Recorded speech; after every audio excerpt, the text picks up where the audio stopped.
Let's talk about sales. For some, this can be an uncomfortable part of growing a consulting business. There is a bit of persuasion that's required that, when done poorly, can come off as manipulative or disingenuous. And because we have a strong desire to gain agreement, we may avoid a crucial part of business development that involves what can often be inherently adversarial. The good news is that the foundations we've discussed so far are specifically aimed toward overcoming this challenge by building genuine trust. When we offer our services in a manner that reflects our values and our motivations, as well as respects those of our prospective clients, we demonstrate deference toward their knowledge, experience, and desired outcomes. There is no imposition of our will. We simply encourage their participation in not only a dialogue about our services, but in the actual crafting of our proposals and solutions. The prospect is engaged because they want to be engaged. They become intrinsically motivated to work with us. Similarly, when it's time to formalize the relationship with a written contract, we collaborate with our prospects to ensure the terms reflect precisely what they expect and precisely what we're committing to deliver. With those thoughts in mind, let's dive into the application of our prior learnings in this selling context. The first and most important element in developing any highly functional collaborative partnership is trust building. We gain trust when our intentions are aligned with the greater good that is our prospects' welfare. While we're not altruists who work for free, nor are we expected to be, we approach our professional interactions with an abiding commitment to doing our best to help, to doing good work. Our first instinct is to listen and respond, not inundate our prospects with our proprietary 10-step methodologies or the fabulous outcomes we've achieved in prior engagements. In that sense, the first step in gaining trust is to give our prospects space. We open ourselves up to their experiences, perspectives, and concerns without jumping in with ready-made treatment plans. We resist that righting reflex we've previously discussed. Finally, we always demonstrate respect for our prospects' knowledge and experience by inviting their participation in the sales process. If we only act independently, we're not consulting, we're laboring. Just like a plumber gives us a quote that we accept and then installs a hot water heater, or an auto mechanic replaces our brake pads, a professional who proposes services without having the prospect involved is not consulting. They are performing a task at the customer's direction that requires their unique skills. While extremely valuable, that's generally not the type of work we're after as consulting professionals. So let's explore each of these trust-building elements in greater detail to ensure we develop our client relationships in a way that promotes collaboration from the very start. When we talk about giving space to our prospects, we mean that we enter our discussions with a classic coaching tenet. The prospect sets the agenda. They're likely speaking with us because they have a problem, and they believe we may be capable of crafting a solution. We could, of course, introduce ourselves with that slick PowerPoint we spent hours putting together, or provide them with a discovery questionnaire to inform our first dialogue, something I've certainly been guilty of in the past. But taking either of these approaches risks communicating to our prospect that they're just like everyone else, that we've been there, done that, and have a prepackaged way to help them.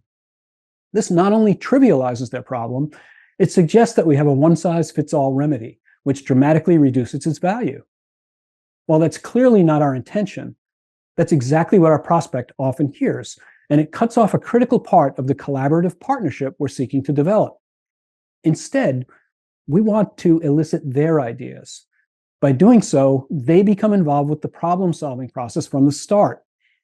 They may share tales of previous triumphs or catastrophic failures, and in either case, we gain important information to inform our solution designs.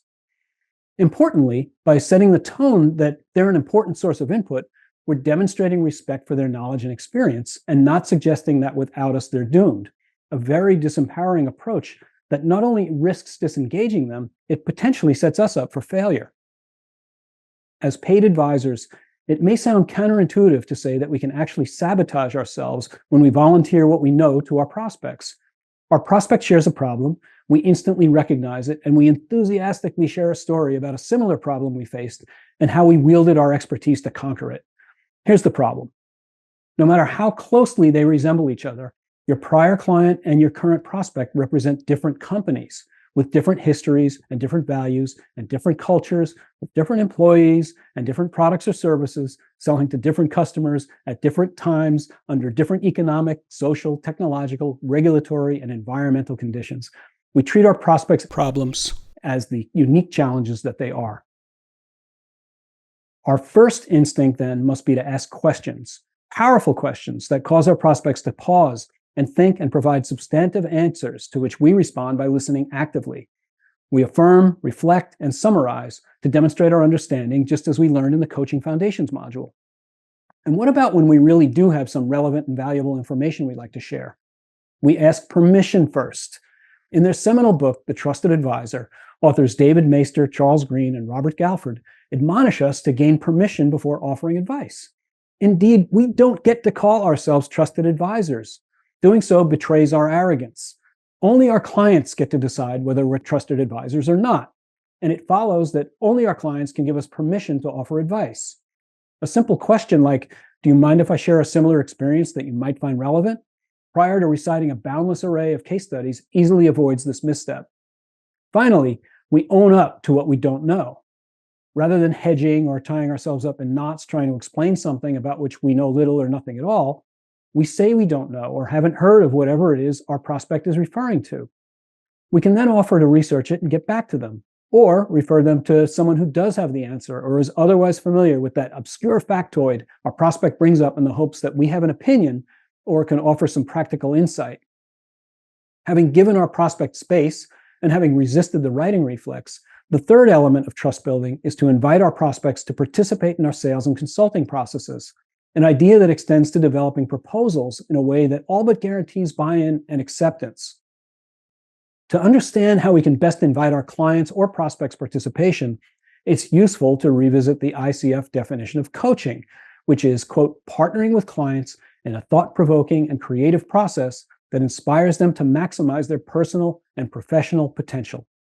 Recall that as coaches, we act as guides who walk alongside our clients, not know-it-alls who proclaim the value of our lofty ideas and unparalleled experiences. In this sense, we're peers and not pundits. When we invite participation in the sales process, we're supporting those psychological needs so critical to engagement. We support autonomy by empowering our prospects by giving them space to consider how we can best serve them.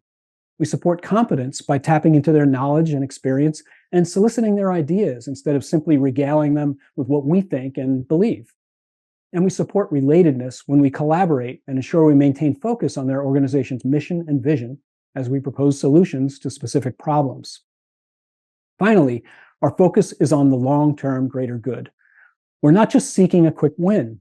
Rather, we invite participation to cultivate intimate, collaborative relationships that provide years of mutual benefits. When this becomes evident, even while we're selling our services, we cement the trust so important to those of us whose professional mission is to improve the welfare and well-being of those we're honored to serve. And that brings us to a genuinely practical activity that can make or break our ability to win new clients and enjoy a fruitful and fulfilling consulting career, developing proposals. When we follow the common practice of offering our consulting services, drafting and delivering a proposal, and awaiting a response, we essentially burden our prospects with reviewing a unilaterally prepared document and responding with comments, perhaps in the form of redrafted provisions or red lines. This archaic process effectively kicks the proposal that we've worked so hard on into the ether and leaves us to wait hopefully for a green light so we can iron out a contract and get to work. In many cases, however, that wait becomes seemingly endless. We prod and prompt every week or so and either get put off until next week, next quarter, next year, or worse, ignored completely. We become disheartened and run the risk of becoming disengaged ourselves. So how can we shut down this insidious draft, send, and pray process immediately, saving us and our prospects both time and frustration? With a simple ask. Recall that our goal is to become collaborative partners in solving organizational problems, and this notion begins with our first meeting. So rather than following an outdated draft, send, and pray approach, we invite our prospect to spend 20 to 30 minutes with us to develop a mutually acceptable proposal. We schedule a meeting and walk through the critical outcomes and expectations of our work together. If our prospect balks, they're likely not interested in working with us. If they can't spend 20 minutes helping to define the scope of work we're proposing to perform on their behalf, they're unlikely to spend the many hours required to support a successful engagement. This doesn't mean we're not doing the heavy lifting by putting the final polished document into their hands. It just means we're testing their commitment to working together in a manner that increases the probability of a successful engagement outcome. With our prospects' participation in the process, we both affirm their interest in working with us, saving countless wasted hours of time hoping for a favorable response, and promote buy-in for the proposed approach since we've worked together on it in the first place. With a collaboratively prepared proposal completed, it's time to enter into a contract to formalize the consulting arrangement, a topic we turn to next. But before we do, I need to offer an important caveat. I'm not an attorney, and this course does not offer any type of legal advice. I encourage all consultants to work with an attorney to review important agreements and related documents prior to putting ink on paper. Critically, having a standard form of agreement reviewed by legal counsel will potentially save a lot of time and trouble in the event a conflict arises at some point during an engagement. That said, there are a few logical rules to follow when entering into a contract. First is to apply common sense. Einstein famously advised us to make things as simple as possible, but not simpler. This is a great bit of wisdom to consider when contracting. Now, it's certainly true that the nature of some work requires extraordinarily detailed and precise language, but this fact in no way infringes on the larger point I hope to convey here. Common sense should still prevail. We believe we're qualified to help a client solve a problem they're facing. The prospect believes we can help and requests our services. And we'd like to be compensated for a job well done. That's the overarching construction of most consulting agreements. When sensitive data is involved, trade secrets are shared, or proprietary solutions are being developed, extra care must be taken to protect both parties' interests. While there may be some important details required, the use of plain language facilitates the client's review by increasing their ability to understand fully what's being stated.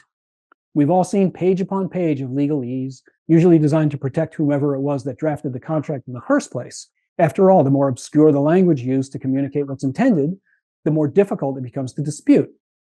We want to avoid that and ensure there is mutual understanding by using fewer words with fewer syllables when they can convey precisely the same meaning and intent. That said, it's equally important to cover the bases: indemnification, confidentiality, insurance requirements, term and termination, dispute resolution, jurisdiction, and a host of other important terms and conditions should likely be included, which is why it's important to get good legal counsel to ensure our agreements are thorough and thoroughly protect ourselves and our clients. Finally, a major challenge with many agreements is their ambiguity. When there's ambiguity, it's unclear who's responsible for what and when. This is an area where precision really matters. There should be no misunderstanding with the client regarding exactly what we will do, what we will deliver, the form in which our deliverable will be provided, and a date certain by which it will be completed. Often, appending the original proposal as an exhibit or incorporating the proposal language into a statement of work can minimize this problem. As we enter these contract discussions, when we apply the same coaching sensibilities we've discussed throughout this course, we have a far greater chance of gaining agreement and avoiding conflict, as we have asked for powerful questions and listened actively to ensure mutual understanding in a document that is the product of our collaborative partnership. Selling professional services can be a challenging activity that requires our best selves to show up. When we respect the prospect by giving them space, holding our tongues even when we think we have something of value to share, and inviting their participation in the sales process, we go a long way toward building trust as a cornerstone for what we hope to be a long and mutually beneficial relationship. Before you go, considering the ideas presented in this lesson, write down what you might do differently in a meeting with a prospect in your course workbook, lesson worksheet, or personal journal. How might you approach the sales meeting in the first place? Who sets the agenda, the meeting time and place, the desired outcomes? How would you prepare prior to the meeting? What would be the first thing you ask them? And how would you come to agreement on the terms of engagement? You may feel this is more of a visualization exercise than some of the others, but it's still critically important to write down your responses. Really put yourself in that situation with that prospect, and consider how you can apply the ideas in this lesson to enhance the likelihood of winning a new client and getting a signed contract. Now that we've examined ways in which coaching sensibilities can be applied to selling our consulting services, in the next lesson, we'll explore how the coaching partnership extends to effecting change, the only way our interventions can have real impact.